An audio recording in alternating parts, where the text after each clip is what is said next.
Okay guys, so today we're going to be taking a look at MIME types, and we're going to go ahead and take a look at a library which can help you work with MIME types in JavaScript, and then we'll also take a look at a website where you can get MIME types. So this program here just shows you a few of the different functionalities of this library called MIME. So you can see it's really easy. You can put in a string here, and most likely you would get this from FS or something like that. So you would be able to put either just txt or a full file name, or the full file name with the path as well, and it would all go ahead and be able to get the MIME type. And then maybe you could have some kind of check to say if it's this MIME type, then the file is allowed, else it's not. And we can also get the extension from the MIME type. And if there's a MIME type that is not there, or you have created your own, then you can also go ahead and add it like this, and then you can actually go ahead and get the type of this. But note there are some reserved keywords, so you have to find a MIME type that is not reserved. But there is a different way of doing this, and I don't know if that one just can override it, but you will have to take a look at that on the docs. But let's quickly take a look at this application here, and you can see that it generates all these outputs, which is what I've wrote over here. So generally a very simple package, but it actually works really well, as you can see, and it's very lightweight as well. But if you don't want to do it the programmatic way, then you can also just go ahead and log on the Mozilla web docs,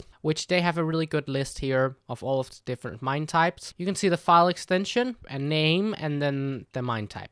So if you like this video, hit the thumbs up button and the subscribe button. If you want to see more of my videos, I have included 2 videos right here, and hopefully I see you in the next one.